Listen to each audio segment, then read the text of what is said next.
तसं असेल सांगा, गुंड आम्ही पण रस्त्यावर उतरवू मग.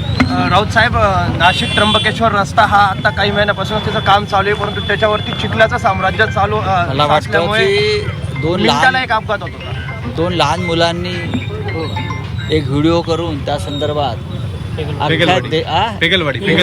अख्ख्या देशाचं लक्ष वेधून घेतलं. त्यानंतर तिथे युवासेना प्रमुख आदित्य ठाकरे जाऊन आले, इतर सुद्धा काही प्रमुख लोक जाऊन आले. पण तुम्ही म्हणताय की अधिकारी जर गुंडांच्या भूमिकेत असतील, ठेकेदारांच्या बाजूने असतील आणि आवाज उठवणाऱ्यांना धमक्या देत असतील तर रस्ता कसा होईल? या गुंडांच्या टोळ्या महापालिकेत आहेत, ते आता स्पष्ट दिसत आहे. आमदारांचे मुलंच त्या ठिकाणी ठेकेदार आहे अशी देखील माहिती समोर आली. बघा, हे सरकार जे आहे केंद्रापासून महाराष्ट्रापर्यंत हे ठेकेदारांच्या करंगळीवरतीच उभा आहे. फक्त ठेकेदारी, याशिवाय दुसरं काही नाही.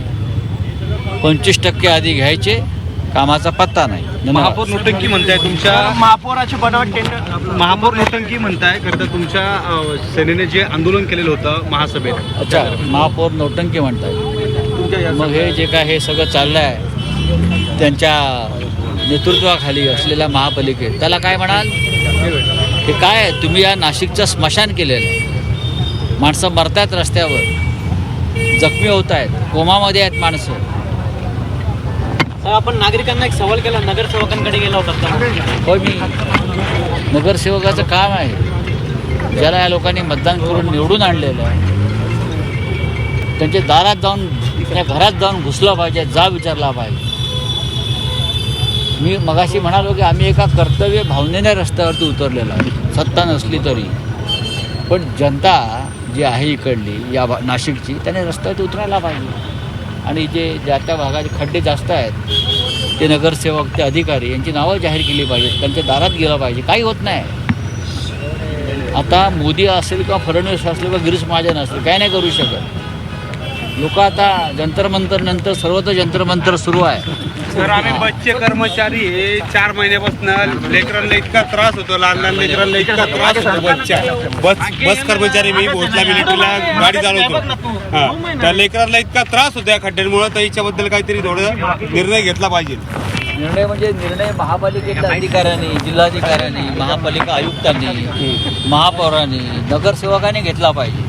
इतका त्रास होता आम्हाला या खड्ड्यांमुळे. आमचे मुलं 15 ते 20 मिनिटं लेट शाळेत पोहोचता, येताना पण लेट शाळेतनं घरी येतात.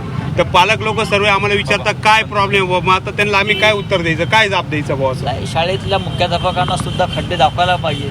नाही, ते आम्ही फोटो वगैरे दाखवतो, पण मग कसं आहे माहिती का, थोडं याच्यावर विचार विनिमय केला ना. विचार विनिमय म्हणजे जे महापौर आहेत, जे नौटंकी म्हणतायत खड्डे पाहणाऱ्यांना, त्या महापौरांना घेराव घातला पाहिजे. मी काय म्हणतो सर, यांच्याकडून काय होत नाही. आपण थोडंसं काहीतरी हातभार लावलं तर खूप म्हणूनच आम्ही आलो.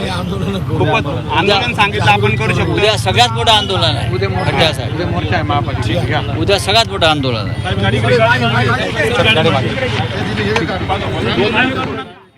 तर महापौरांना घेराव घालायला हवा असं आता संजय राऊत यांनी म्हटलंय. नाशिकच्या खड्ड्यांचा मुद्दा शिवसेना युबीटीने उचललेला आहे आणि त्या संदर्भात आंदोलन सुद्धा करणार आहे शिवसेना युबीटी पक्ष.